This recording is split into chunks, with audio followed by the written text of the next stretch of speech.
Buenas noches. Soy la doctora María Dolores Ruiz Pedraza, presidenta del Colegio de Pediatría de Nuevo León, y es para mí un placer tenerlos aquí el día de hoy en la tercera sesión académica mensual del Colegio de Pediatría de Nuevo León, correspondiente al mes de marzo del 2024, que estamos llevando a cabo de manera presencial desde el Hotel MS Millennium y en línea a través de nuestra plataforma. Saludamos a quienes nos siguen de manera virtual desde Estados Unidos de Norteamérica, también de Centro y Sudamérica. También saludamos a nuestros amigos de todos los colegios de pediatría afiliados a la CONAPEME y a nuestra presidenta, la doctora Ana Beatriz Rosa Sumano. También a la presidenta de nuestra Federación Noreste, la doctora Patricia Georgina Montiel Duarte.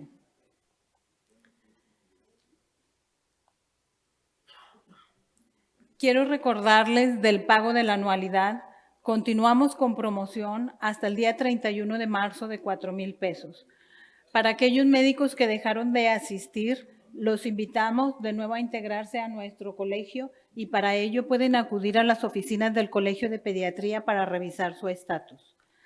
Queremos felicitar a los médicos pediatras recién egresados y que se van integrando al Colegio de Pediatría de Nuevo León. Al resto, los invitamos a inscribirse con una anualidad de 4,000 pesos si se inscriben hasta el mes de mayo del presente año. La inscripción será absorbida por el Colegio de Pediatría. Los médicos residentes de pediatría pueden inscribirse al colegio sin ningún costo y tienen derecho a asistir a todas las sesiones mensuales. Pueden informarse en el Colegio de Pediatría o revisar la información en nuestras redes sociales. Les recordamos también la invitación para el 55 Congreso Nacional de Pediatría CONAPEME y 22 Congreso Latinoamericano de Pediatría ALAPE, que se realizará del 16 al 9 de mayo en la ciudad de Guadalajara, Jalisco. Los invitamos a el 31º Congreso de Compedia que se llevará a cabo en esta ciudad del 10 al 13 de julio en Cintermex.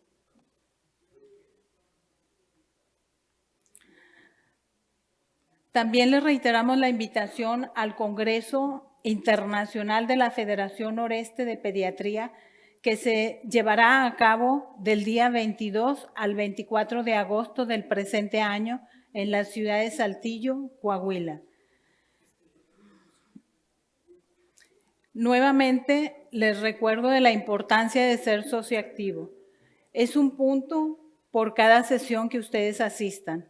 Tienen una cena de 3 tiempos en cada sesión académica. Cortesía de estacionamiento. 8 puntos por ser socios activos y tienen precios preferenciales en cada uno de los eventos que realiza el Colegio de Pediatría. Quiero decirles que seguimos trabajando con mucho entusiasmo en la realización de nuestro próximo Congreso 18º Internacional de Pediatría Monterrey 2024, que se llevará a cabo del 4 al 7 de septiembre del presente año. Las inscripciones ya están abiertas. También los invitamos a participar en nuestro 25º Congreso Simposium Dr. Joaquín Cravioto Muñoz.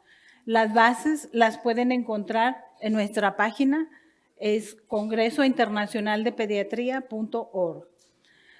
Para nuestros compañeros que están viendo de manera virtual, los invitamos a preguntar las ofertas en inscripción y hospedaje que tenemos con la agencia encargada, también en las páginas del Congreso Internacional de Pediatría. Ahora le pido, por favor, al doctor Ismael Piedra, si puede pasar a dar lectura de la minuta de la sesión de febrero 2024.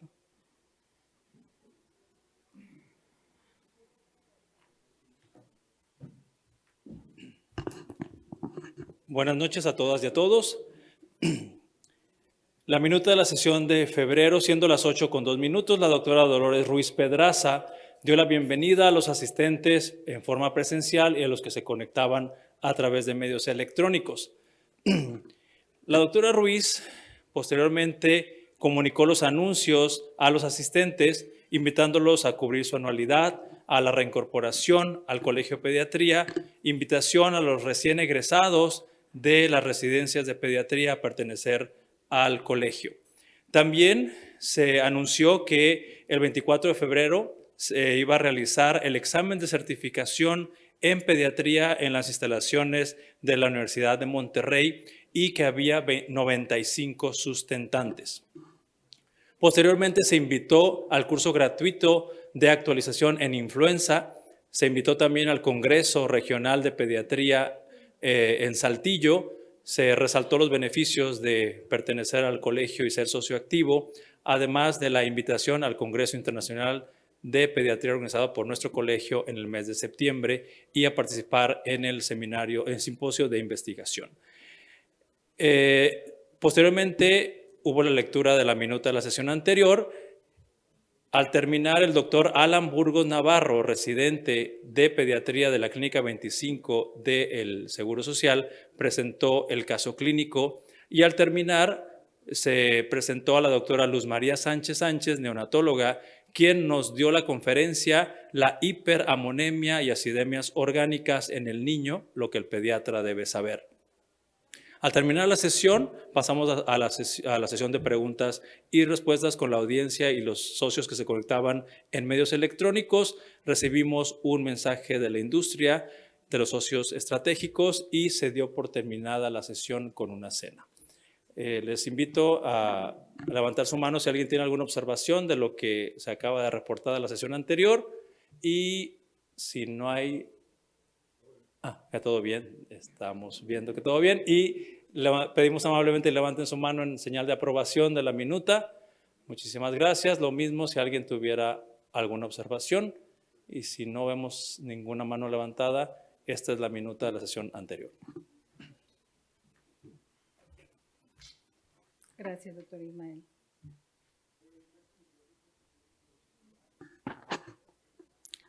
A continuación, la doctora Lindsay Ariadna Concha Mora, residente de tercer año del Programa Multicéntrico de Especialidades Médicas del Tecnológico de Monterrey, nos presenta su caso clínico, brucelosis con derrame pericárdico y abscesos esplénicos, como presentación inusual. Y agradezco el día de hoy a sus profesores, el doctor Gabriel Vargas y el doctor Oscar Tamés, que la acompañan.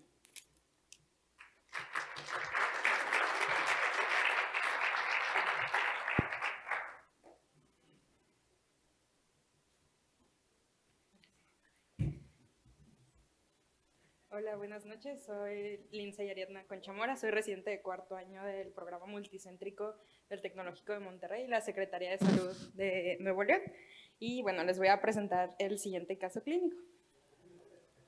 Ok, vamos a empezar con la historia clínica. Tenemos un paciente masculino de 7 años, 11 meses de edad, con las iniciales de VC, que él nació y reside en Linares, Nuevo León. Y bueno, se realizó un interrogatorio de tipo mixto y de una confiabilidad alta.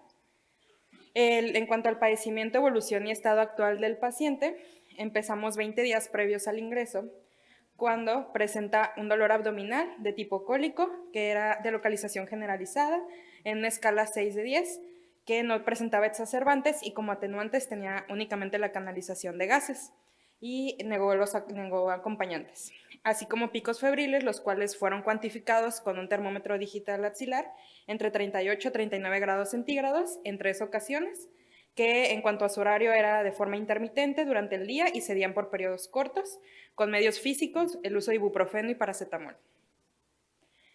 El paciente persistió con dicha sintomatología hasta 7 días previos al ingreso, cuando acude a un médico familiar, quien diagnostica un cuadro de probable origen viral y decide continuar únicamente con manejo sintomático, así como cambios dietéticos. Sin embargo, el paciente persistía con dolor abdominal, picos febriles en promedio a 2 por día, y todo pues era de las mismas características a lo previamente descrito. Un día previo a su ingreso, el paciente vuelve a acudir al médico familiar, quien ya decide referir a un segundo nivel de atención debido a la persistencia de la sintomatología. Y el día de su ingreso, tenemos un paciente que persiste con la sintomatología a pesar del manejo sintomático y realmente no se había agregado nada durante estos 20 días de evolución. En cuanto a los antecedentes heredofamiliares del paciente, pues una madre y un padre de 32 y 33 años sanos, abuelos tanto maternos como paternos sanos y un hermano de 5 años también sano. De los antecedentes perinatales, realmente nada de relevancia, fue un producto de una gesta 1 con un embarazo normoevolutivo que nació por parto a las 40 semanas de gestación, con un peso adecuado para la edad gestacional, que cursó con un alojamiento y egreso conjunto, y en el tamiz metabólico sin alteraciones y onfalorexis a los 14 días de vida. De sus antecedentes personales no patológicos, pues se refiere a una alimentación con lactancia materna durante los primeros 6 meses de vida, inició alimentación complementaria a los 5 meses y tiene una dieta sin restricciones. En cuanto al neurodesarrollo, pues refiere la madre todos los hitos dentro del promedio de acuerdo a cada edad. En cuanto a las inmunizaciones, las refiere y pues vimos en la cartilla completa y no tenía ninguna inmunización extra a la cartilla nacional, como varicela o hepatitis A. En cuanto a los viajes, estaban interrogados y negados. Habita en una casa de materiales perdurables y contaba con todos los servicios. Y pues no tiene ninguna mascota. De sus antecedentes personales patológicos, todos están interrogados y negados, hospitalizaciones, quirúrgicos, médicos, uso crónico de medicamentos, transfusiones y alergias, y únicamente se encontraba un contagio reciente de familiares cercanos confirmado por prueba de antígenos por SARS-CoV-2.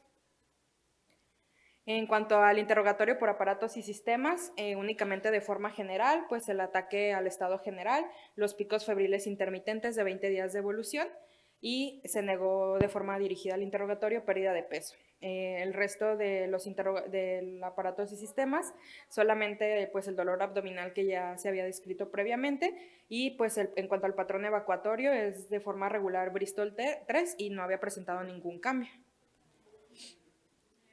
En la somatometría y los signos vitales, pues no resaltaba nada además de lo descrito en el triángulo de valoración inicial, y se encontraba con un peso en percentil 25, una talla de 121 centímetros que lo ubicaba en percentil 44.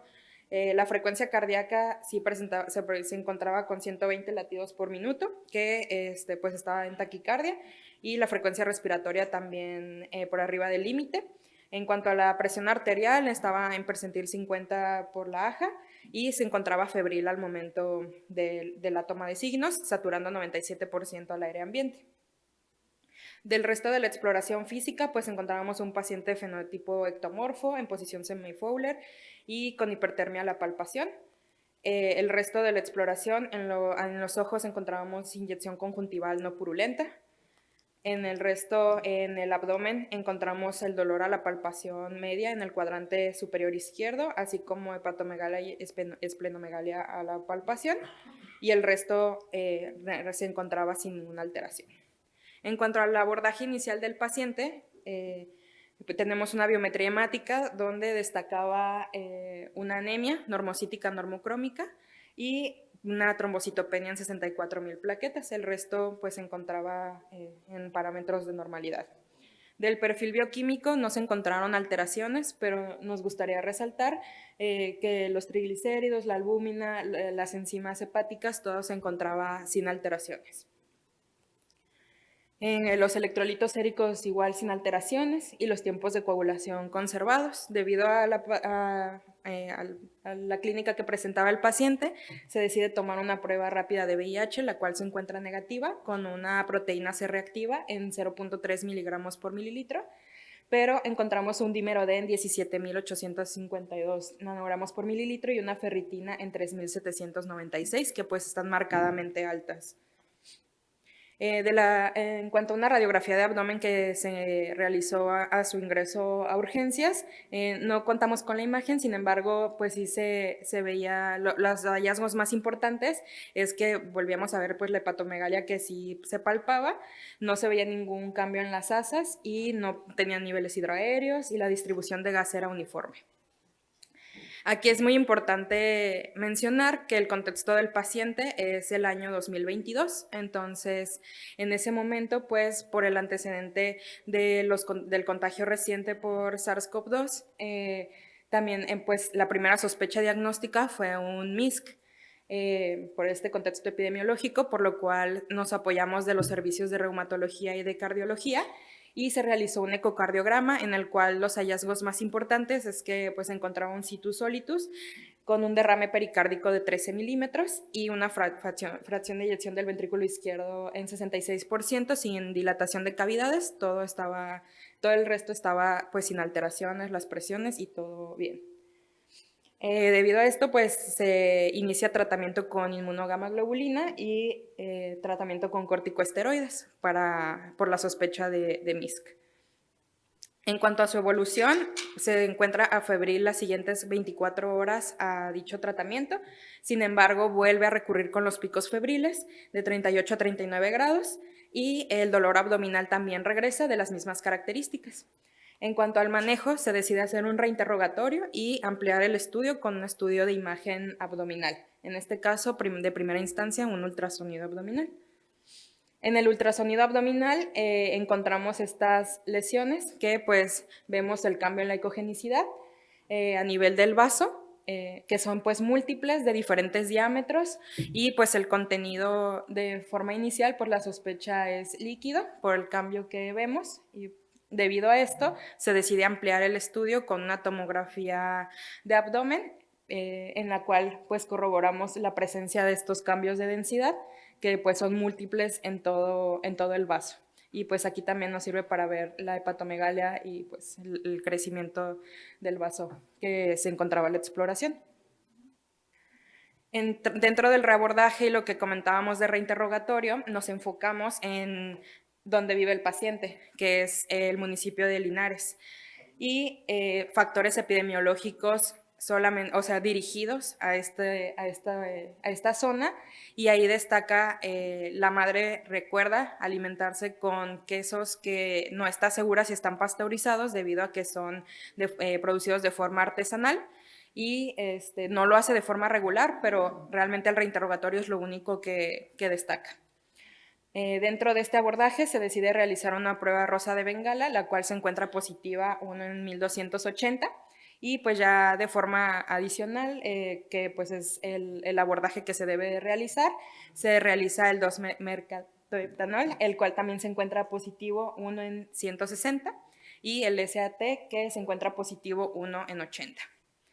Con esto, pues, damos el diagnóstico de una brucelosis con derrame pericárdico y abscesos esplénicos, y se inicia el manejo con antibiótico-terapia doble, con doxiciclina 2.2 miligramos kilodosis cada 12 horas y gentamicina 5 miligramos kilodosis cada 24 horas, de forma intravenosa durante los primeros 14 días. Con esto vemos una respuesta clínica favorable a las 48 horas, y pues ya el paciente se encuentra febril con mejoría importante del dolor abdominal. De la microbiología, al ingreso del paciente al servicio de urgencias se había realizado la toma de un hemocultivo debido a la clínica que presentaba, y a los 10 días de incubación vemos el crecimiento de cocobacilos gram negativos con colonias blanquecinas, que son esto que podemos ver aquí. Y pues de forma posterior pues se ve la identificación por Malditov y el Vitek-2 de una Brucella melitensis, y pues se envía una nueva muestra de sangre para una incubación en el medio de Ruiz Castañeda al laboratorio estatal, en el cual nos confirman el hallazgo de este patógeno. Aquí pues también es muy importante porque no es una bacteria que suela tener un crecimiento tan rápido, entonces pues también por eso llama la atención, y pues es la fotografía que tomamos en el laboratorio del hospital. Del seguimiento del paciente, se decidió dejar con doble esquema con doxiciclina 2.2 miligramos kilodosis cada 12 horas y rifampicina 15 miligramos kilodía cada 12 horas de forma oral durante 6 semanas. Y se dio seguimiento varios meses después, donde vimos una resolución de los abscesos esplénicos por ultrasonido. Y también se hizo el cerco epidemiológico con apoyo del Servicio de Epidemiología en Linares para para revisar a los familiares, de los cuales ninguno salió positivo. Solamente pues como un breve recordatorio, pues sabemos que la brucelosis es una enfermedad sistémica que está causada por bacterias del género Brucella, y pues en estas encontramos a la Brucella melitensis como una de la más frecuente, y pues que tenemos diferentes medios de transmisión, ¿no? Incluido pues el consumo de lácteos no pasteurizados. Y pues que es una zoonosis que representa un problema de salud pública en nuestro país. En el último porcentaje que se realizó, se vio que en los animales pues de ganado bovino, el 15% se encuentran con presencia de brucela, en las cabras 33% y en los borregos 13%. Además que, pues, como mencionábamos, somos una región endémica de la brucela. En cuanto a la clínica, y que es algo muy relevante en este caso, vamos a ver que lo más común, hasta el 60% de los pacientes se van a presentar con fiebre, con fatiga. Una presentación muy común es la orquitis y epididimitis, y con sudoración. Y dentro de las complicaciones más comunes encontramos la hepatitis y la osteoartritis. Sin embargo, dentro de lo menos frecuente vamos a encontrar la afectación neurológica y la afectación cardíaca, donde se incluye el derrame. Y menos del 1% de los casos van a presentar una afectación a nivel esplénico. En el año 2018 se realizó un estudio con 348 niños para ver la clínica de brucelosis que presentaban, y de estos solamente 7 de los 348 niños presentaron esplenomegalia y 3 tuvieron un involucro cardíaco. Existe 4 reportes de caso desde 1995 de abscesos esplénicos secundarios a esta etiología, no solamente en niños, en personas de cualquier edad, y todos recibieron diferentes tratamientos. Entonces no existe como tal como un manejo específico para los abscesos esplénicos por esta causa. Incluían tratamiento quirúrgico. Entonces pues en este caso decidimos seguir las recomendaciones de la Organización Mundial de la Salud y los CDC, en el que pues se da esta recomendación de una combinación de 2 medicamentos por mínimo 6 semanas, y las combinaciones que se pueden utilizar es doxiciclina, ya sea con streptomicina, con rifampicina o gentamicina.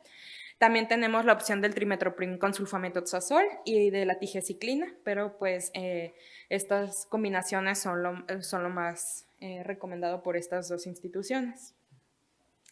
Y pues a manera de conclusión, pues siempre considerar causas infecciosas endémicas de nuestra región, las presentaciones con poca incidencia, y pues realizar un seguimiento serológico adecuado. El paciente sí lo recibió, lo seguimos durante todavía año y medio, y sí se ha estado haciendo el seguimiento adecuado. Y pues muy importante el cerco epidemiológico de la patología, porque pues son lugares donde se puede realizar el consumo de forma muy común, y pues con este paciente pudimos realizarlo. Y también pues reforzar las medidas de prevención de zoonosis con los pacientes, que pues es muy importante. Quiero agradecerle al doctor Vargas, al doctor Oscar Tamés, a la doctora Ruiz por su invitación, y pues a mis compañeros del programa multicéntrico y del equipo de microbiología y epidemiología del Hospital Materno Infantil. Y muchas gracias.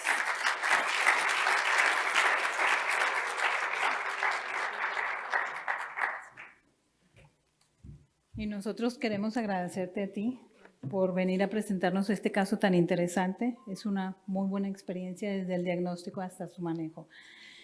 Y te damos una constancia de participación. Felicidades.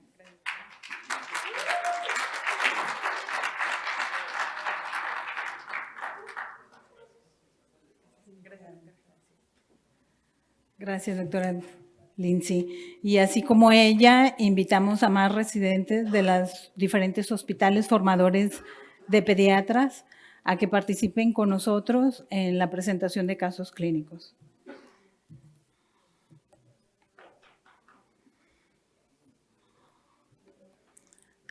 A continuación, presento al doctor Alfredo de Jesús Manzano García. Él es doctor en Ciencias Biomédicas, Neurociencias, Es egresado del Instituto Neurobiológico de la Universidad Nacional Autónoma de México.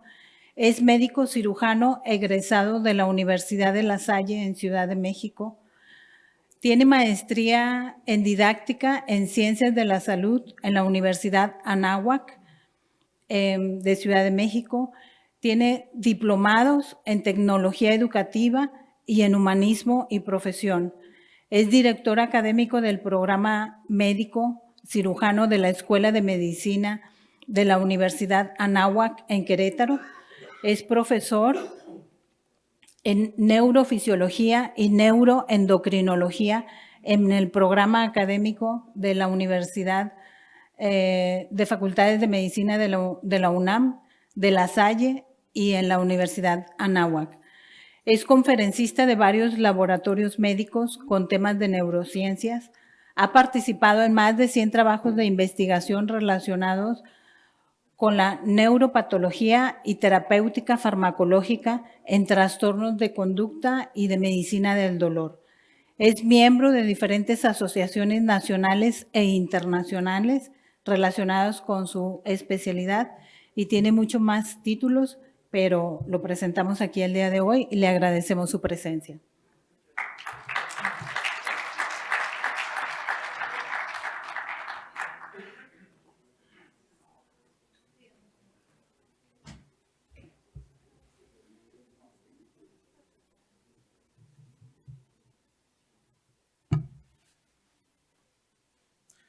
Voy a poner aquí mi timer para no pasarme de tiempo.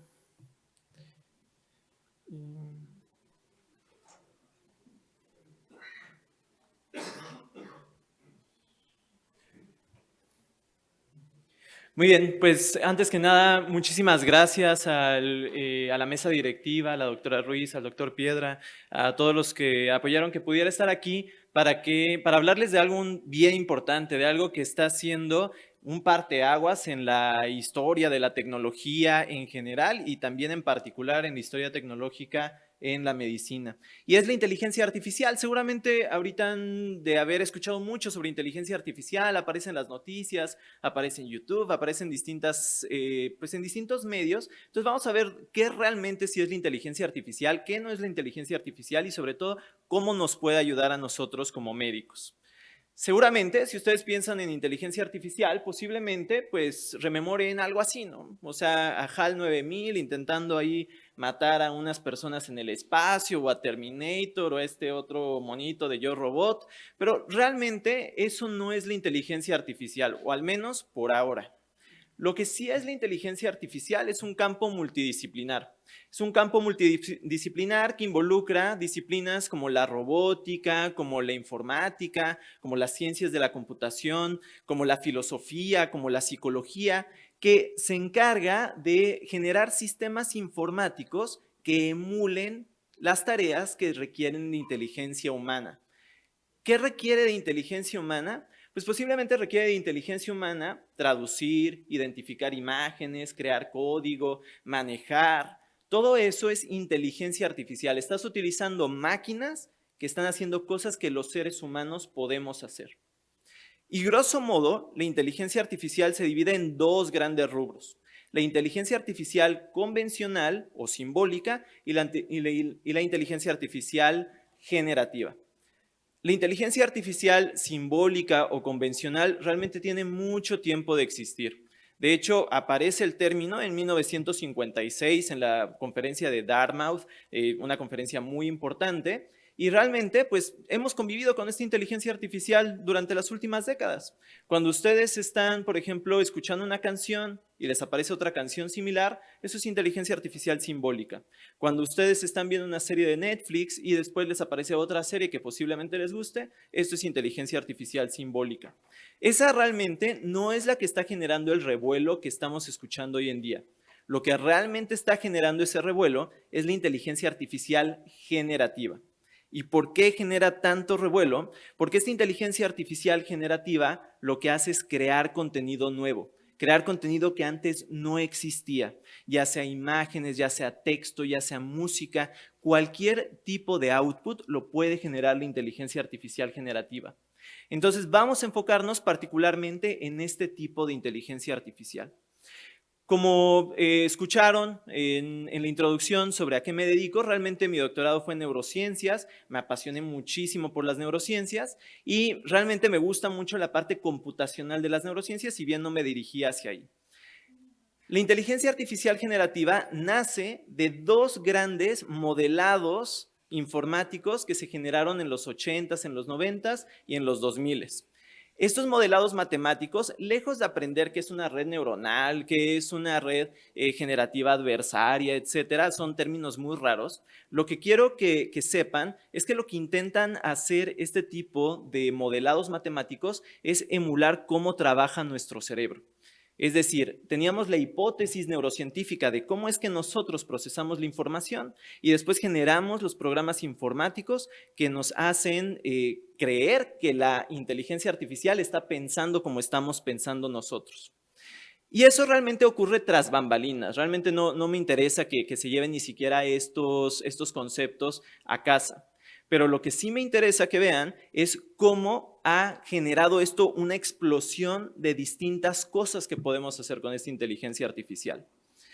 Fundamentalmente, y siendo muy básico en la forma en la que funciona, tú metes datos, esos se procesan mediante algoritmos muy difíciles, muy complejos, matemáticos, y tú puedes generar nuevos datos. Y esto fue realmente una historia que vamos a contarle a nuestros hijos posteriormente y a nuestros nietos, porque realmente ahí es donde cambió toda esta relación que tenemos con la inteligencia artificial. Fíjense, junio del 2018 aparece una cosa que se llama GPT-1. GPT-1 era justamente este cerebro que había sido alimentado con 117 millones de parámetros. ¿Qué son 117 millones de parámetros? Pues no parece mucho, o quizás sí, pero estos 117 millones de parámetros eran 117 millones, utilizamos un proxy, por ejemplo, de palabras o de partes de palabras. Y entonces se almacena esta información y después tú le preguntas a la inteligencia artificial, oye, háblame sobre la inteligencia artificial, y te podía responder. Pero la realidad es que no funcionaba muy bien. Entonces lo que hicieron fue aumentar el modelo, lo hicieron más grande. Y en noviembre del 2022 ocurre el que yo creo que va a ser el punto crucial que vamos a recordar posteriormente. 30 de noviembre del 2022 aparece comercialmente una cosa que llamaron ChatGPT. Seguramente varios de ustedes habrán escuchado hablar de esto. ChatGPT ya no estaba entrenado en 117 millones de parámetros. Ahora teníamos un entrenamiento de 175,000 millones de parámetros. Básicamente lo que había hecho es leer toda la web. Cada información que existe en la web leyó este modelado o este cerebro de inteligencia artificial y entonces podía contestarte con base en todo lo que había leído. ¿Cuánto tenemos de que ocurrió este momento? 477 días al día de hoy, y los cuento porque genuinamente va a ser la gran revolución. Un año después, o bueno, unos meses después, un año de justamente marzo de nuestro año, aparece GPT-4, que es el ChatGPT de paga. Ahora ya no eran 175,000 millones de parámetros. Ahora estamos hablando de 100 billones en español de parámetros, más una arquitectura distinta que se llama Mixture of Experts o mixción de expertos o conjunto de expertos. ¿Cuánto es más grande la cantidad de información que GPT-4 está procesando en comparación a ChatGPT gratis? Bueno, ahí lo vemos, 99,830 veces más grande que GPT-3. ¿Pero qué significa eso?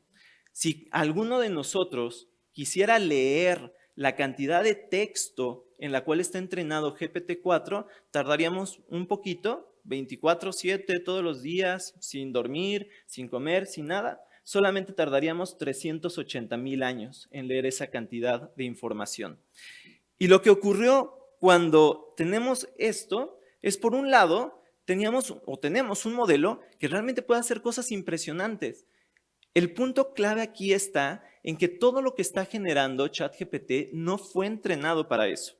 O sea, no le dijimos A más B es igual a C. Lo que hicimos, o lo que hicieron los informáticos, fue atragantar a este modelo de información y de repente le dijo, oye, hazme un poema como si fuera Shakespeare, y lo podía hacer. Oye, ¿cómo crees que se siente una persona después de que es diagnosticada por cáncer? Y te lo podía contestar. Oye, hazme una canción como un gran intérprete, Bad Bunny, y te la podía hacer. Y entonces la situación es, podía ser ya cualquiera de estas cosas.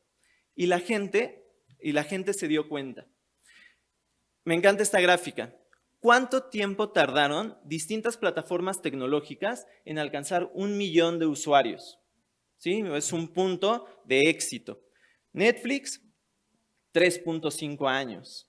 ChatGPT, 5 días. Esa es la velocidad a la que se está adoptando este tipo de modelos de inteligencia artificial. Y es por eso que me gusta dar pláticas de esto, porque lo que no quiero es que nos quedemos atrás. Pasaron solamente unos meses y ya había alcanzado 100 millones de usuarios.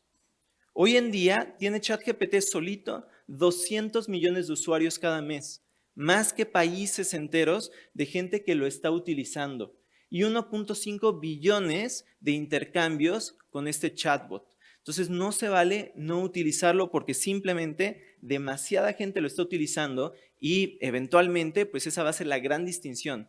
Quienes sí lo utilizan y quienes no lo utilizan. Y es que a veces no nos damos cuenta la velocidad a la que va la tecnología.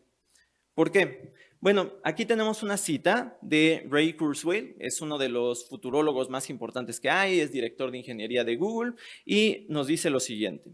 Un análisis de la historia de la tecnología demuestra que el cambio tecnológico es exponencial contrariamente a la visión lineal intuitiva que tenemos del sentido común. Así, en el siglo XXI, no viviremos 100 años de progreso tecnológico, sino viviremos 20,000 años al ritmo actual. Estaba leyendo un libro que se llama Diseñar un cerebro, de Ray Kurzweil, que lo publicó en el 2011. Ya suena súper anacrónico, ya es un libro antiguo dentro del campo. Y la realidad es que él decía, en el 2030 vamos a alcanzar la inteligencia artificial general. Y como van las cosas, parece ser que es una posibilidad factible. Nunca hemos visto una tecnología que vaya avanzando tan rápido como está avanzando actualmente la inteligencia artificial. Y la realidad es que la medicina no ha sido ajena al impacto que está teniendo. Si ustedes revisan este término inteligencia artificial junto con medicina, van a encontrar distintas cosas. Por ejemplo, este libro, The AI Revolution, es un libro que les recomiendo parcialmente. Es un libro que está medio aburrido, la verdad, pero es un libro que te permite ver qué es lo que se está haciendo con inteligencia artificial en Estados Unidos. De repente salieron journals especializados, Artificial Intelligence in Medicine, Intelligence-Based Medicine, y quizá el pivote y donde deberíamos de decir, oye, ¿esto va en serio? Es que The New England Journal of Medicine, que es la quintesencia de los journals en medicina, la que tiene mayor factor de impacto de todas, ya sacaron un journal específico solamente de inteligencia artificial. Si lo están viendo ellos, deberíamos de estarlo viendo nosotros. Y en ese sentido, la inteligencia artificial actualmente en medicina ya tiene distintos usos prácticos. Podemos analizar imágenes médicas con el uso de inteligencia artificial, llámese radiografías, llámese tomografías, resonancias magnéticas o imágenes de patología, imágenes de lunares, etc. Podemos gestionar mejor los hospitales, podemos desarrollar nuevos fármacos. De hecho, varias de las vacunas que hubieron contra la COVID eran diseñadas mediante inteligencia artificial. Y finalmente podemos hacer grandes análisis genómicos que antes no podíamos hacer. Pero díganme, ¿y esto cómo impacta en su vida del día a día? ¿Acaso están haciendo análisis genómicos todos los días? O quizá algunos sí, pero ¿acaso están administrando grandes instituciones hospitalarias que tengan los recursos para esto? La realidad es que para la mayoría de las personas no. Y por eso había permanecido tras bambalinas. De hecho, yo argumentaría, el radiólogo no es que iba y te dijera, oye, acabo de diagnosticar esto con inteligencia artificial, lo hubieras visto con un poco de suspicacia si te hubiera dicho eso. Entonces, realmente estaba muy alejada de nosotros la inteligencia artificial. Teníamos esa sensación de que, ok, suena, pero pues, realmente, ¿dónde está? O posiblemente, lo primero que dijimos fue, no. esto no puede ser real, ya hemos cometido otros errores grandes, todos conocemos estos electrocardiogramas automáticos que te da un como prediagnóstico y el diagnóstico siempre es obsoleto, ¿no? Siempre es terrible el diagnóstico del electrocardiograma automático. O quizá decíamos, ok, hay un cambio, es un campo demasiado técnico, yo no sé de qué me están hablando con redes neurales, con redes adversarias y cosas así. O tenemos tecnofobia y decimos, ok, esto está muy raro, esto está muy de miedo, mejor me alejo en lugar de adoptarlo. Pero yo particularmente, y más que todo lo anterior, yo pensaría que no le veíamos aplicabilidad en nuestra vida profesional del día a día y lo que utilizamos es lo que aplicamos. ¿Por qué sí utilizamos la inteligencia artificial de Netflix? Pues porque vemos Netflix. ¿Por qué sí utilizamos la inteligencia artificial de Facebook? Porque vemos Facebook. Entonces, aquí la cuestión es que de repente se hizo alcanzable para la mayor parte de las personas y sobre todo se hizo económico. Vino la revolución de ChatGPT. Y para hablar un poco de esta revolución de ChatGPT, me gustaría preguntarles a ustedes, ¿quién de ustedes, y no se sientan juzgados si nunca habían escuchado hablar de esto previo de esta plática, lo he presentado esta plática en varios foros y es muy normal que mucha gente no lo haya escuchado, pero ¿quién de ustedes ya había escuchado sobre ChatGPT en algún momento?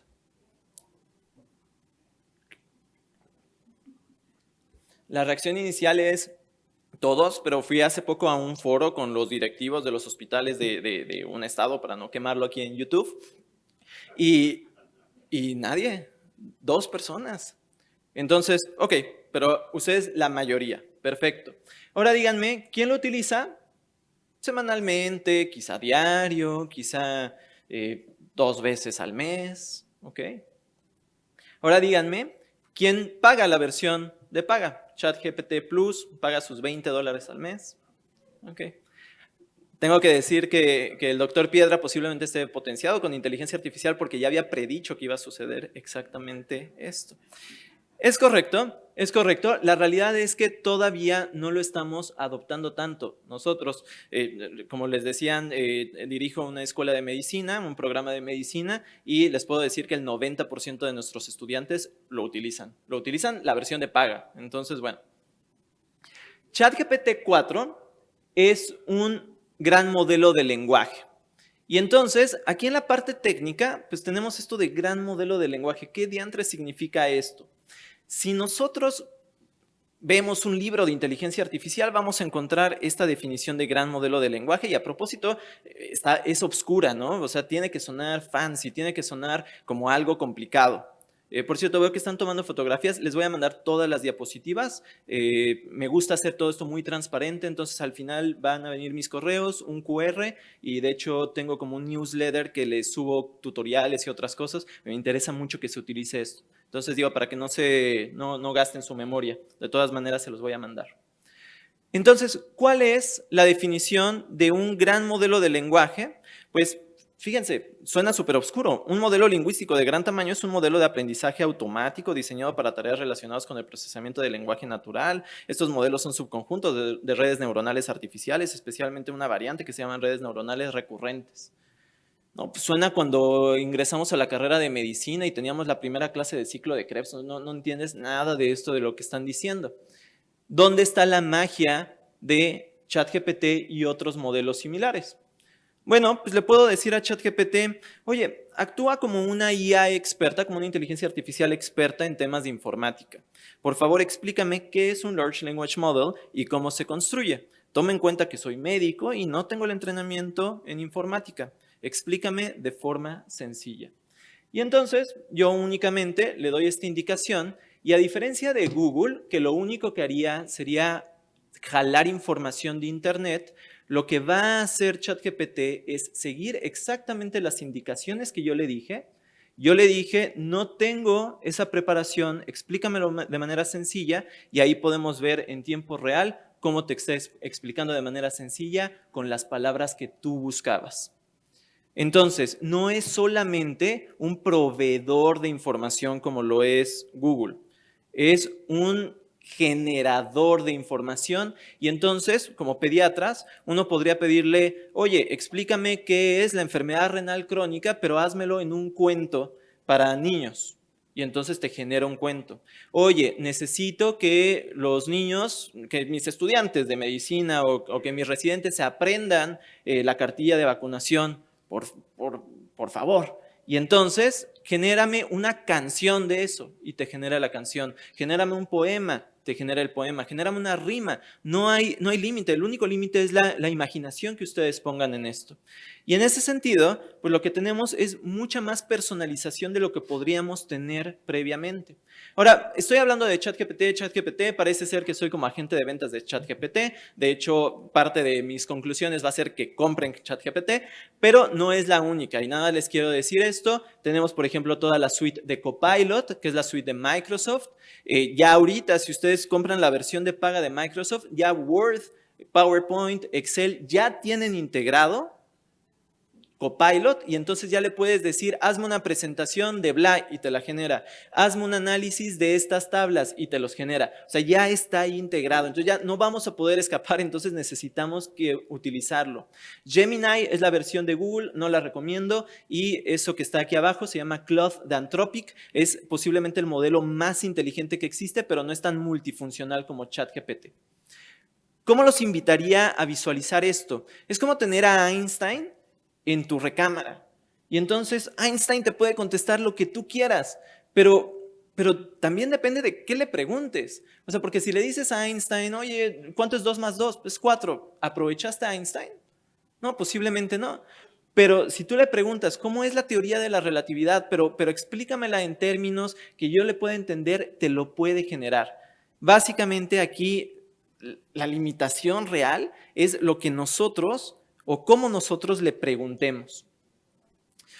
Algunas preguntas que me han hecho frecuentemente en este tipo de pláticas y que me gusta aclarar.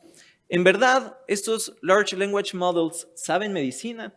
¿Qué utilidad pueden tener estos modelos de lenguaje para el médico? ¿Cambiarán la profesión médica? ¿Desaparecerá la profesión médica? Esa no. Entonces ya desde ahorita considero que eso básicamente es imposible y argumentaré en contra de ello en unas cuantas diapositivas. Pero la primera pregunta, ¿saben medicina? Me encanta esta gráfica. Bueno, pues era 2020, diciembre del 2020, empiezan a aparecer estos GPTs y los ponen a hacer el examen de Estados Unidos, el USMLE Step 1, Step 2 y Step 3, y entonces les querían ver cuál era el resultado que tenían estos modelos. Y entonces, diciembre 2020, GPT Neo, y saca 33, menos que el promedio internacional. No, hombre, esto jamás vas a ver medicina. Esto, o sea, estamos nosotros, médicos, a años luz de estas cosas. Pero diciembre del 2022 habían pasado 2 años y ya sacaban 50. Híjole, pues ya sacan más que la media internacional, pero es que somos bien brutos en general. Pero hay quien lo saca muchas mejores calificaciones. Hay gente que saca 80 en el USMLE Step. Nunca nos van a equiparar en conocimiento. 2023. Ya habían alcanzado una calificación de 85, 89 y 83 en los 3 steps. La calificación más alta de un ser humano en el step 1 al menos fue de 82. Quiere decir que ya había superado al más alto de todos los estudiantes en Estados Unidos que hicieron el USMLE Step 1. ¿Saben medicina? Sí saben medicina. No pasa nada. Está bien que sepan medicina. También los libros tienen información de medicina. No nos vamos a pelear con eso. Entonces dijeron, bueno, no importa, sabe mucho medicina, pero nunca va a tener el tacto que tenemos las personas, porque tenemos la habilidad verbal de poder conectar con la gente. Y de repente sale este artículo en JAMA Internal Medicine. ¿Qué es lo que analizaba este artículo? Es un artículo bien divertido. Lo que hacían en este artículo era, ponían un foro que se llama de Reddit, donde la gente pone muchas dudas médicas, y entonces la gente ponía así como, es que me siento mal y me duele el pecho cuando camino y bla, bla, bla, y entonces médicos se meten ahí en Estados Unidos y les contestan, oye, te tendrías que vigilar porque igual es una angina de pecho y bla, bla, bla. Y entonces pusieron muchas de estas preguntas y las respuestas de los médicos humanos que habían contestado. Y después generaron respuestas con ChatGPT. Le preguntaron a un colegio de médicos, ¿cuál de estas respuestas te gusta más? ¿Cuál demuestra más conocimiento? ¿Cuál demuestra más empatía? Obviamente los médicos humanos que lo evaluaron, eran médicos que no sabían si la respuesta había sido generada con inteligencia artificial o con el médico. Y estos fueron los resultados. En el gráfico de la izquierda, lo que pueden observar es qué tanto habían calificado como de calidad las respuestas que generaba tanto los médicos humanos como el chatbot de inteligencia artificial. Los mismos médicos calificamos que las respuestas eran mejores las del chatbot. Y después, y lo que resulta quizá más preocupante, es qué tan empática era la respuesta. Y fíjense cómo la respuesta del chatbot, de hecho, salió superior a la respuesta del ser humano. ¿Esto quiere decir que nos va a sustituir? Quiero insistir, no. Pero esto sí posiblemente quiere decir que debemos de echarle más ganitas a la parte empática de la medicina, o al menos allá en Estados Unidos. Creo que aquí en México tenemos menos ese problema. Pero la realidad es que hay que echarle más ganas, porque los mismos médicos consideraron que un chatbot estaba siendo más empático. Eso es inaceptable. ¿Cuáles son las utilidades? No dichas por Alfredo, dichas por los mayores expertos en esto que publican este artículo que se llama Large Language Models in Medicine en Nature Medicine, un gran journal de medicina. ¿Cuáles son las aplicaciones que podemos utilizar o que podemos hacer con este tipo de grandes modelos de lenguaje? Aplicaciones clínicas. Vean el video que está ahí. Básicamente lo que le pido en lenguaje natural es, oye, ¿me puedes hacer un resumen del siguiente caso clínico? Y lo que voy a hacer ahí es mostrarles que agarro un caso clínico que saqué de internet, así sin ningún tipo de, no lo chineé, nada. O sea, así está el PDF, agarro, ahí se los enseño. Y ahora lo voy a pegar.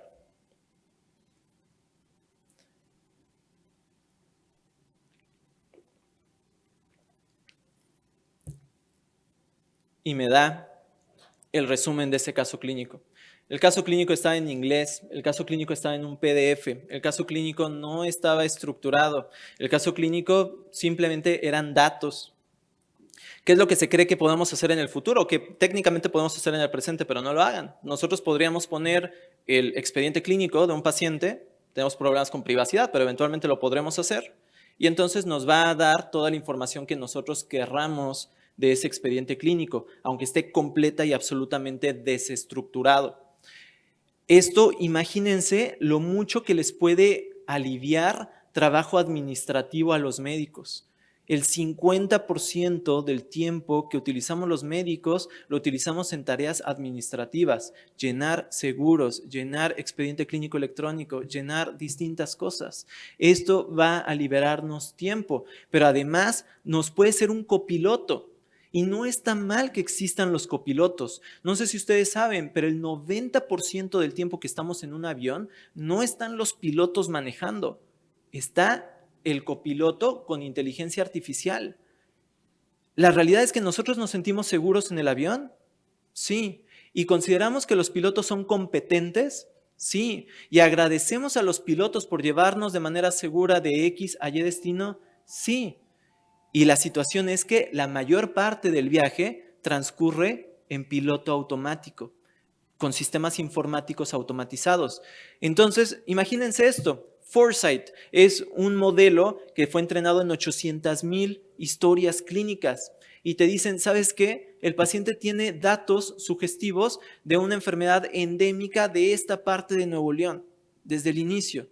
Y entonces no tardas en hacer ese abordaje y ya automáticamente tienes una propuesta. No es que vaya a tener la verdad absoluta. Acuérdense, estas son herramientas. Quien va a tomar la decisión son ustedes, pero van a tener esta como doble visión.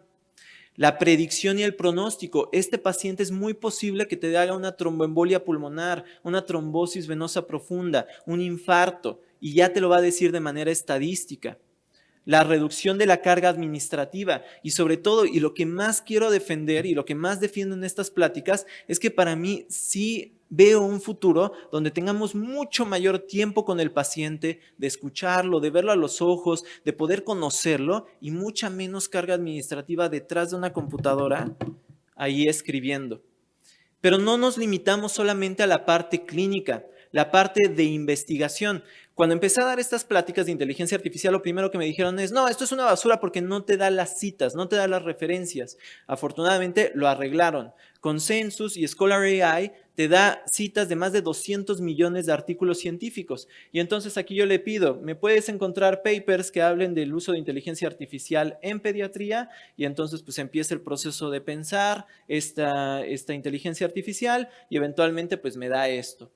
Distintos papers sobre el uso de inteligencia artificial en pediatría, me da un pequeño resumen y me da la liga directa para que yo le dé clic y me lleve directamente al paper original. Ya no tenemos el problema de no saber de dónde está sacando esta información. Y las aplicaciones educativas, que es la parte en la que más me dedico yo en este momento. Realmente, ¡qué maravilla! Yo generé un GPT que se llama NeuroGPT, yo doy muchas clases de neurociencias y NeuroGPT se volvió mi asistente personal. Entonces el estudiante quiere saber algo sobre por qué un evento vascular cerebral de la arteria cerebral anterior da ciertas manifestaciones clínicas, pero lo quiere saber a las 11:30 de la noche y en lugar de mandarme un mensaje a mí, pues ¿qué es lo que les dije? Mándenle a NeuroGPT. Lo entrené con los libros que había escrito de neuroanatomía y neurociencias, lo entrené con datos muy específicos y entonces le responde con base en ese entrenamiento que yo le di a ese GPT.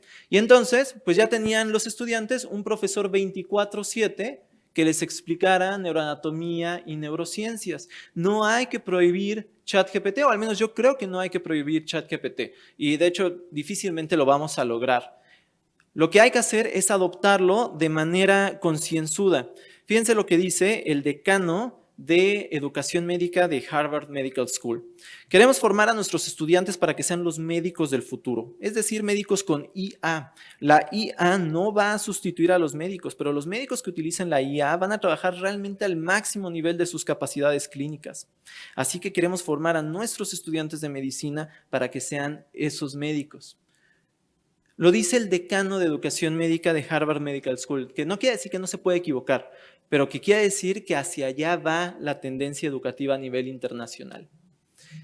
Pero así como tenemos muy buenas noticias, también tenemos cosas que tenemos que arreglar antes de utilizar la inteligencia artificial y quiero dejar claro, y también para la grabación y todos los que están viéndonos a distancia, no quiero que salgan de aquí, compren ChatGPT y lo utilicen con todos sus pacientes, porque seguimos teniendo algunos problemas que son necesarios que nosotros arreglemos antes de utilizarlo así con nuestros pacientes. Uno es la parte de la veracidad de los datos. Hasta hace poco, la inteligencia artificial alucinaba información muy convincente. Ya con los nuevos modelos pasa menos, pero el hecho de que pase menos no significa que deje de pasar. Entonces, de repente, podrás tener que la inteligencia artificial te dice que claro que esta es la prueba gold standard para diagnosticar X enfermedad y en realidad lo está alucinando. Entonces, para eso, ¿qué necesitamos? Expertos humanos, pero eso es lo positivo. Todos ustedes son expertos humanos en pediatría y en sus distintas ramas. La interpretabilidad. Tenemos este problema que le llaman de la caja negra. Lo que hicieron fue almacenar una cantidad inmensa de información como nunca antes, pero realmente no sabemos exactamente qué está haciendo el motor de inteligencia artificial con esa información. Son redes neuronales, sobre redes neuronales, sobre redes neuronales, sobre redes neuronales, y al final esto se vuelve mucho más oscuro de lo que podría parecer a simple vista. Las preocupaciones éticas, ¿qué va a pasar cuando tomen decisiones o predecisiones por nosotros? ¿Dónde vamos a quedar nosotros? La seguridad y sobre todo la privacidad, porque ustedes lo que suben ahorita a este tipo de plataformas se utiliza para el reentrenamiento de la plataforma. Entonces, si ustedes meten la historia clínica de Alfredo, entonces eventualmente puedo jalar esa información y que a alguien más le salga mi información destruida y deconstruida y lo que ustedes quieran, pero de todas maneras es mi información. Y finalmente el rendimiento clínico en la vida real, porque hay cosas muy positivas que realmente cuando se han trasladado al mundo clínico realmente no tienen el impacto que creímos inicialmente que iban a tener. ¿Qué es lo que visualizo en el futuro cercano? Lo que visualizo en el futuro cercano es que estemos nosotros como personal sanitario, pero que estemos potenciados con asistentes virtuales, con asistentes de inteligencia artificial, una especie de Siri o de Alexa, pero que realmente de lo que sepa sea de medicina. Y que eventualmente yo esté interrogando al paciente y esté haciendo una prehistoria clínica con esa información. Y que después yo tenga que validar esa información con huella dactilar, con firma, como sea, pero que yo me haga responsable de esa información. Eso es bien importante, no podemos quedar afuera de la ecuación. Yo lo vería más que como inteligencia artificial, completamente como algo falso, yo lo vería como una inteligencia aumentada. Ya lo hemos hecho en otras cosas. Nos cuesta mucho trabajo en la parte cognitiva, porque la parte cognitiva es la quintesencia de lo que es ser humano. Pero nadie dice, no, es que, ¿sabes qué? Ya no somos tan rápidos desde que ya no corremos 42 kilómetros para ir a avisar a fulanito de que nos están atacando los, que eran los espartanos. O sea, pues nadie está diciendo, no, hombre, es que somos bien debiluchos. Porque antes teníamos que escalar y teníamos que subirnos al Cerro de la Silla y bajarnos del Cerro. No lo estamos haciendo porque realmente no tenemos tan alta estima por nuestras habilidades físicas. Sabemos que los motores son físicamente mejores que nosotros, pero nos cuesta más trabajo con las habilidades cognitivas. La situación es que no se trata de suplirnos, se trata de aumentarnos, de tener puntos de control y de seguridad establecidos, ya no para nosotros y nuestras decisiones, para las decisiones de todo un hospital, que a veces pues, se van algunos datos que eran muy importantes y de repente pues viene el problema. Y sobre todo, y lo vuelvo a repetir una y mil veces, la situación de la reducción de la carga administrativa y mayor tiempo con el paciente. ¿Qué es lo único que sí me preocupa realmente? Me preocupa que se vuelva el siguiente GPS. De tal manera que ustedes, como académicos, tienen que capacitar a sus estudiantes de medicina para que no se vuelva el siguiente GPS. ¿Por qué hablo del GPS? ¿Qué pasó desde que salió el GPS? ¿Nos sabemos ubicar mejor o peor en las ciudades? Mucho peor, infinitamente peor. Pero eventualmente lo que empezamos a hacer es incluso el trayecto que vamos diario, todos los días en ese trayecto, empezamos a poner el GPS, porque no vaya a ser que estén construyendo otra línea del metro o que estén construyendo otra cosa, que haya habido un accidente. Pero eventualmente empezamos nosotros a subordinar nuestro libre albedrío al GPS. Yo sé que me tengo que ir a la derecha, pero el GPS me dice que me tengo que ir a la izquierda. Y ese momento donde tú sabes que te tienes que ir a la derecha y el GPS te dice que te tienes que ir con la izquierda y te vas a la izquierda, en ese momento subordinaste tu libre albedrío. ¿Qué va a pasar cuando la inteligencia artificial nos diga el paciente tiene este tipo de leucemia y tú dices, no, es que tiene este otro tipo de leucemia? Bueno, le voy a hacer caso a la inteligencia artificial, no me voy a pelear. Y se equivoque. Porque lo que ha sucedido es que gente que se va a la izquierda en el GPS termina en un camino que no continuaba, se cae, se muere. Acaba de suceder eso el mes pasado allá en Estados Unidos. Entonces debemos de tomar nosotros el control de esto. Como puntos finales de la plática, pues yo creo que honestamente no es momento de usar la IA de forma definitiva con nuestros pacientes, pero sí creo que ese momento va a llegar muy pronto, un horizonte de tiempo de quizá 2 años máximo. Pero sí es hora de familiarizarnos, de aprender a utilizar la inteligencia artificial, de tomar la iniciativa, de actualizarnos, de no querer mandarlo como al ostracismo porque nunca va a llegar, sí va a llegar, se los puedo asegurar. Es vital aprender a comunicarse con la inteligencia artificial. Hay todo un campo que se llama de prompt engineering o ingeniería de indicaciones, que cómo te pueden contestar mejor la inteligencia artificial cuando tú das una indicación. Eso es algo, por ejemplo, en lo que el doctor Piedra es un experto. Y la inteligencia artificial no va a reemplazar a los expertos humanos, pero aumentará sus capacidades. Pero quizá lo que realmente sucede eventualmente fue lo que sucedió con la cirugía laparoscópica. Quizá no va a reemplazar la inteligencia artificial a los seres humanos, pero sí va a reemplazar un ser humano potenciado con inteligencia artificial a quien no la esté utilizando. Y la cuestión con la cirugía laparoscópica tardó 20 años. pero está sucediendo. Y es un campo mucho más pequeño, porque quirúrgicamente es un campo delimitado. Pero ¿qué va a pasar con esto? Que cognitivamente, ¿qué es lo que hacemos todos los médicos de todas las especialidades? Pensar.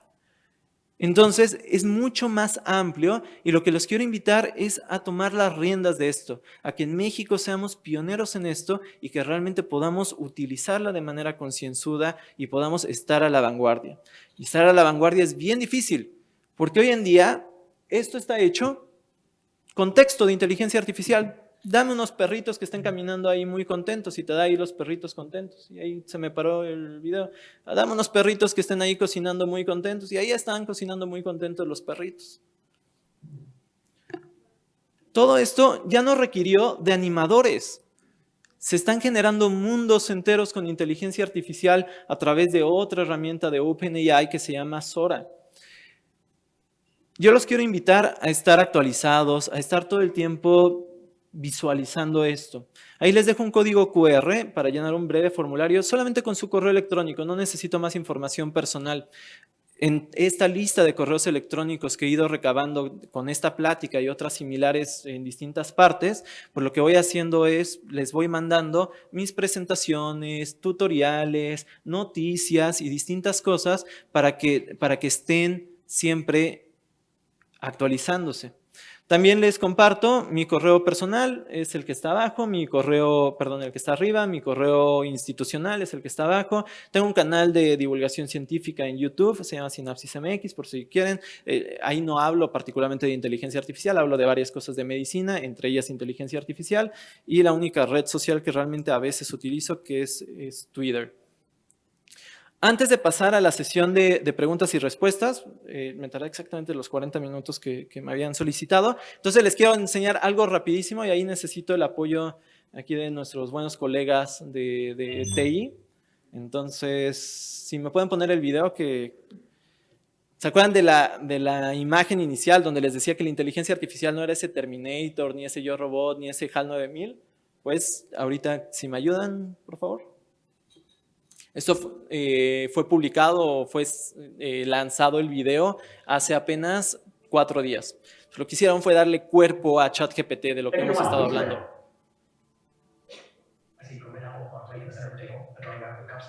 ¿Le pueden poner los subtítulos?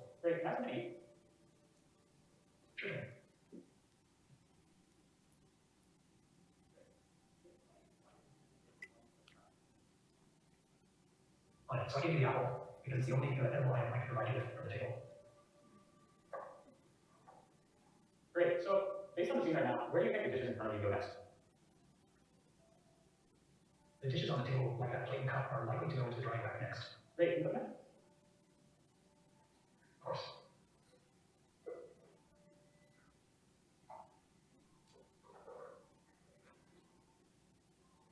All right. So, how do you think you did? I think I did pretty well. The apple found its new owner, the trash is gone, and the tableware is right where it belongs. I agree. That's a good one. You're welcome. If there's anything else you know, just let me know.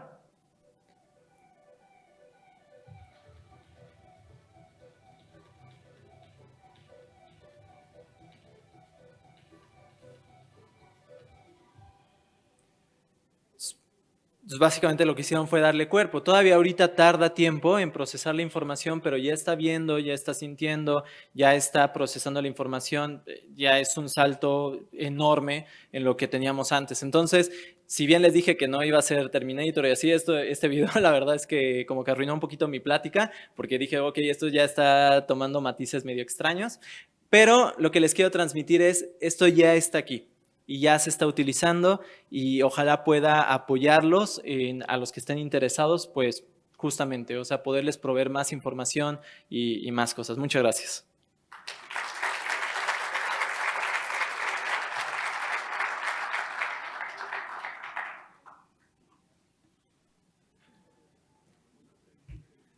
Gracias, doctor Manzano, por su extraordinaria ponencia del día de hoy. No sé si haya preguntas aquí en el público, si nos puedes ayudar, Ismael.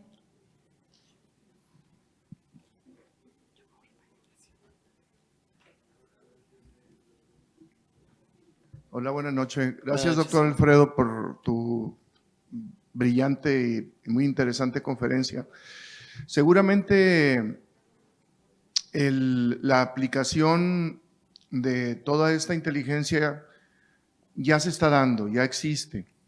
Sin embargo, nos vamos a enfrentar con una serie de regulaciones que deben de existir, tal vez en cada campo, digamos, no es lo mismo utilizarlo como arbitrariamente se ha hecho en la política, como en medicina. Sí.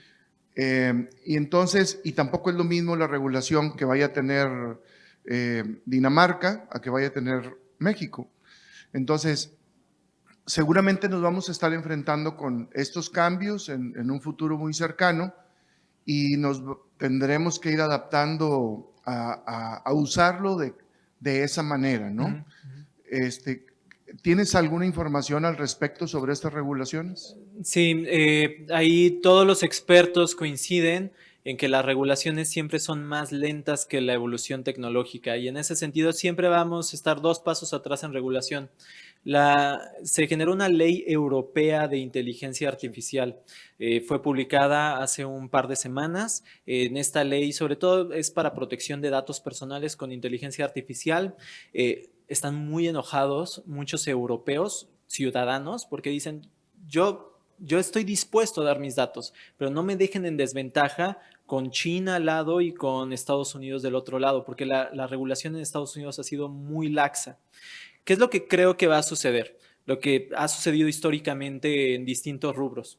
Yo creo que para la medicina en particular, la entidad va a terminar siendo la FDA allá en Estados Unidos y en el mejor de los escenarios nuestra COFEPRIS va a estar copiando lo que viene de la FDA. Yo creo que eso va a ser lo que va a terminar sucediendo.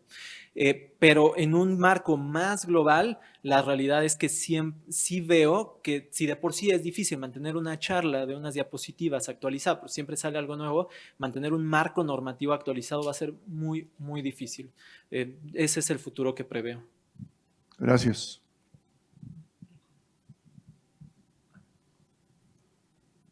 Aquí está otro doctor, el doctor Ángel. Bueno, pues sí, estamos, es el tsunami y estamos preparados, ¿verdad? Para eso. Bueno, aquí la pregunta es esta, sí, precisamente en las regulaciones, ¿verdad? O sea, obviamente los instrumentos y más un instrumento que se autorregula y se autogenera y tiene autonomía, sí, y tiene múltiples recursos que no tienen nuestras neuronas Homo sapiens, ¿verdad? Porque pues somos limitados biológicamente. Y aparte estas se interconectan con otras, o sea, vean la magnitud que está. Entonces, número uno, o sea, bueno, ese tipo de herramienta, la pregunta es esta, o sea, hay principios que por consenso y por consenso y por análisis y por vamos a decir sí, que se han hecho lo más generales y lo más universales posibles, que se llaman principios bioéticos en el sentido. Entonces, la pregunta es esta: ¿cómo, del punto de vista la aplicación? Obviamente que existe la herramienta, ¿verdad? Pero la cosa es que se use o no se use. ¿Cómo se pudiera usar? O sea, ¿cómo se puede regular para que no se violen los principios, o sea, que sabemos los universales de autonomía, de todo, beneficencia, maledicencia y lo que es justicia? En el sentido, para que se apliquen y que no crear un Terminator, ¿sí explico? Que vaya a favorecer pues, al que tiene posesión de eso, ¿sí explico? Y si quién va a tener la posesión de todo, o sea, es muy complicado porque pues si bien Terminator son las máquinas que están, ¿verdad? También está o sea, las máquinas que nos atacan, ¿verdad? Y que quieren ser un suprahumano, un metahumano o transhumano. Y por otro lado, también, pues, la humanidad, o sea, si el pensamiento crítico, las habilidades del pensamiento que se estudian en pedagogía, las habilidades superiores, pues, que es el análisis, la interpretación, pues sí, toda la cuestión esta, pues, obviamente estamos limitados, ¿verdad? Y, pues, que ese es un riesgo, ¿no? O sea, ¿qué tanto estamos creando? ¿Y para quién se está creando eso? Sí, para controles. O sea, esa es obviamente que se viene, ¿verdad? Ya cosa que va a pasar y estar preparados, ¿verdad? ¿Cómo? Sí. La pregunta es si la COFEPRIS y la FDA tienen ese tipo o es nada más un consenso, porque pues un consenso, pues se dice, de 10 gentes votaron 6 y se queda. Y las 4, pues sí me doy a entender, ¿verdad? Sí. O sea, esa sería la pregunta. Si hay un tipo de límite o de acotación. Sí. Gracias. No, muchas gracias, doctor. Toca un tema bien importante, que es la parte de la ética y de la bioética. Hay dos anotaciones. He estado en distintos foros de ética, justamente en uso de inteligencia artificial y de bioética, y yo creo que debemos de partir del hecho de tener a profesionales de la salud muy capacitados en este subcampo de la informática, porque si no es un poco como pues como discutir de algo demasiado teórico, pero realmente sin el sustento adecuado. Entonces, parte de lo que he defendido es, antes de generar estos foros, mejor metámonos todos, filósofos, médicos, biotecnólogos, a revisar tanto la parte bioética como la parte informática. Y en ese sentido, me gusta una frase que dice: para los que no diseñamos nuestro propio futuro, siempre habrá una empresa tecnológica que estará muy feliz de hacerlo. Y en ese sentido, o sea, por eso es que necesitamos tomarlo en nuestras manos, porque si no, alguien más nos va a decir qué es correcto y qué es incorrecto, y no necesariamente eso estará alineado a los principios fundamentales de la bioética. Eso por un lado. Por otro lado, la regulación y la normativa ya en carácter, digamos, penal, ahorita no hay nada. No hay nada, y muy probablemente cuando entre la primera normativa ya va a ser para una versión absolutamente obsoleta de lo que tengamos en ese momento.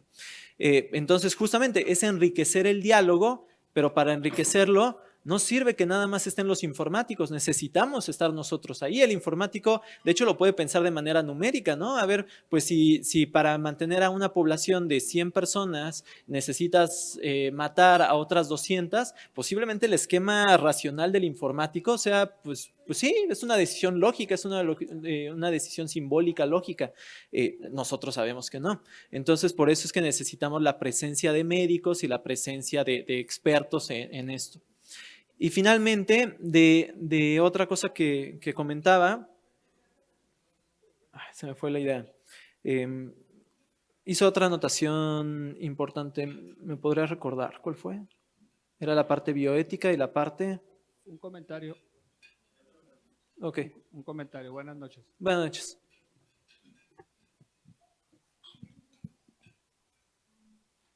Sí, 1, 2, 3. Sí, buenas noches. Buenas Un noches. comentario, lo que se está viendo ahorita a nivel de consulta es que muchos pacientes consultan lo que uno está recetando, ¿sí? Entonces, ya he tenido comentarios de que doy algún medicamento porque el niño tiene diarrea y las mamás lo consultan, ¿sí? Entonces, es algo que ya se está manejando en nuestro medio y muchas veces ni nos damos cuenta. Por Sí. un lado eso, y quería ver si hay algún comentario sobre el temor que tiene la sociedad por el control social por medio de la inteligencia artificial, sobre todo en Europa, por ejemplo. Gracias. Pero particularmente, ¿en qué rubro del control social? En el aspecto de, por medio, por ejemplo, desaparecer, utilizar la moneda virtual, o sea, no la moneda de cambio, sino por medio de tu identificación y que tienen todo tu historial médico, tu historial crediticio, etcétera. Bueno, es un tema gravísimo. A ver, de lo primero, de lo están utilizando los pacientes, absolutamente, absolutamente. Y en ese sentido, pues tenemos que estar conscientes que ya no es Google, porque ya ni siquiera, si es un buen usuario, posiblemente llegue y te diga, en el último artículo publicado por la Academia Americana de Pediatría dice que este medicamento ya no es el correcto, y digo, es algo que nos tendremos que ir adaptando. Entonces sí, por eso tenemos que estar 2 pasos al frente. Es lo mismo que les digo a mis estudiantes, porque en muchos foros de profesores es que ¿qué pasa? Que utilizan esto para copiar en los exámenes. No, ya lo están haciendo. O sea, el punto es que nosotros lo utilicemos mejor todavía para inhibir ese tipo de conductas y poderlos nosotros dirigir. Entonces eso con respecto al uso. Con respecto a los temores, es un problema enorme. Hice el experimento hace 4 o 5 semanas. Le mandé a mis papás una fotografía mía y les dije, oigan, ¿cómo me veo en esta foto? ¿Salgo bien? ¿No salgo bien? La quiero utilizar para perfil. Y me dijeron, ay, no, sales muy bien y muy bonito el fondo, que quién sabe qué. Era una imagen absolutamente hecha con inteligencia artificial. O sea, se entrenó en mis fotografías, yo permití eso, se entrenó en mis fotografías y era una fotografía mía dando una clase. Era absolutamente artificial y mi mamá no lo reconoció. Entonces, la cuestión es que como van avanzando las cosas, pues vamos a tener siempre esta competencia. Los que quieran hacer el mal con esto, más los que quieran hacer el bien con esto, y vamos a vivir en esta competencia que esperemos que ganen y por mucho los que quieran hacer el bien. No necesariamente eso va a suceder. Bien, tenemos dos preguntas muy concretas en los más de 100 personas que nos acompañaron en línea. Y la primera pregunta es, ¿qué diferencias hay de esa computadora llamada Watson y esta parte de inteligencia artificial? Ya, Watson utilizaba inteligencia artificial, pero era inteligencia artificial simbólica y sobre todo lo que tenía era un procesador muy fuerte para jalar información. Entonces, fundamentalmente Watson no generaba contenido, buscaba contenido en la web y decía en este juego de Jeopardy cuál era la respuesta más correcta de las preguntas que les hacían. Fundamentalmente se analizaron los datos de cómo pensaba Watson y lo que hacía era consultar Wikipedia. Y entonces, básicamente de Wikipedia jaló toda la información que le permitió ganar Jeopardy ahí en el 2010, me parece. Después, Watson pues, se utilizó para mejores cosas, ¿no? Por ejemplo, ahorita el departamento del Dana-Farber Cancer Institute tiene a Watson que les ayuda a determinar cuál es el mejor régimen de quimioterapéuticos que pueda haber para un paciente en particular, tomando en cuenta todos sus datos. Pero algo bien importante es que Watson no era inteligencia artificial generativa, era inteligencia artificial de consulta de información. Gracias. Y por último, están preguntando, ¿cuál crees que debe ser la estrategia para que las instituciones de salud y nosotros como Colegio de Pediatría nos relacionemos más con la inteligencia artificial? Una pregunta muy pertinente. Yo creo que lo primero es la parte de awareness, que es dar a conocer esto, que estén empapados en el tema y que vean la necesidad de, que esa es fundamentalmente la parte a la que me dedico yo. Después, ¿cómo se establecen estos ya propiamente como sistemas dentro de la Secretaría de Salud, de los colegios, de los hospitales? Pues ya va a ser una dinámica mucho más local y mucho más puntual dependiendo del hospital que sea. Pero lo primero que tenemos que hacer es determinar que existe la necesidad, así como han existido otras necesidades en el pasado, y ese es el punto de partida para poder hacer cualquier cambio. ¿Qué les recomendaría yo a ustedes? Estar atentos, estar leyendo, todo lo que hacen ya con pediatría, pues destinarle un pedacito de su tiempo también a cuestiones de inteligencia artificial. Esa sería mi recomendación.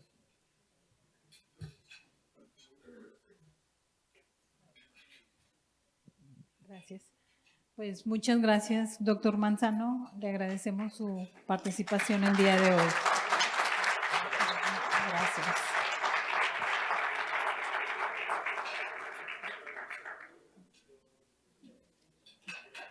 Muchas gracias. Muy bien, gracias. Pues con esto terminamos la sesión del día de hoy.